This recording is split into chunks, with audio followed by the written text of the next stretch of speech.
It's the most devastating disaster nobody seems to have ever heard of. My brother texted me this the other night, and I just knew immediately that if he is saying something is absolutely devastating, like, I needed to mentally prepare myself. Also prepare for your blood to boil, because after I researched this case, I was pacing up and down like a madwoman. It was the 21st of October in 1966 in Aberfan. This is a little village in South Wales, about 4 miles from Merthyr Tydfil. And it was a mining village, so over the years, many spoil tips showed up.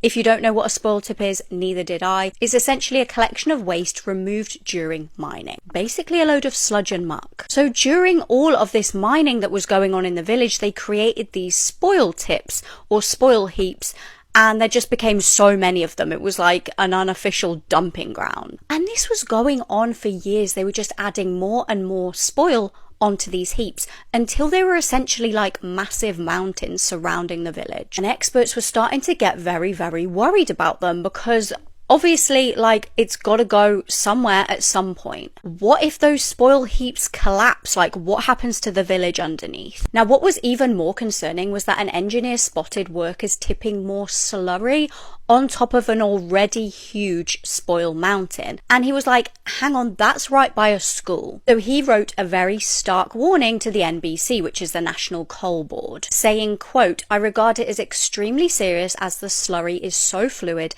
and the gradient so steep that it could not possibly stay in position in the wintertime or during periods of heavy rain." But tragically, it fell on deaf ears. They did absolutely nothing. It was 9:15 on Friday, the 21st of October that year. The school was just about to break up for the holidays, and they were due for an early finish today. The kids couldn't have been more excited, but they wouldn't make it home. The heavy rain that the letter had warned about was pouring down, and suddenly a worker spotted one of those spoil heaps and saw what looked like a black wave heading down towards the village. Hurtling towards the school was 150 million litres of slurry. That's the equivalent of 1 million full baths. But in its tracks were 2 cottages with residents inside, and you can probably guess how this is going to end. That sludge ploughed through both homes, killing the residents. But it was about to get a whole lot worse. Children suddenly heard what they thought was like a rumble of thunder outside,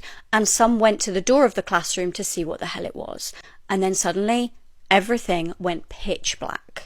A tsunami of slurry buried the primary school. Nearby homes were ripped to pieces. And survivors after talked about the deafening silence in the moments after that happened.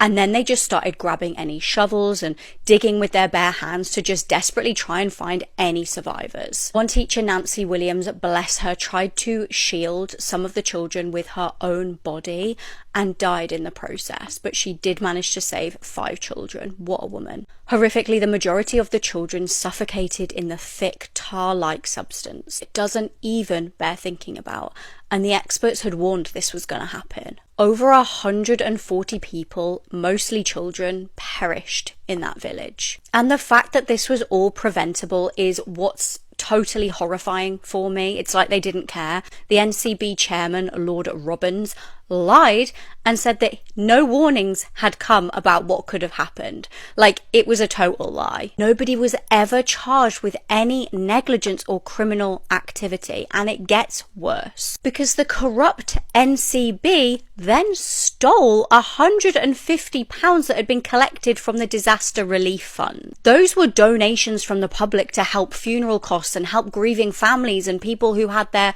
whole homes demolished. They took that money and used it so they didn't have to pay to remove the other sludge mountains themselves, the mountains that they should have moved in the first place to prevent all of this happening. They should have paid for that themselves first before everybody died.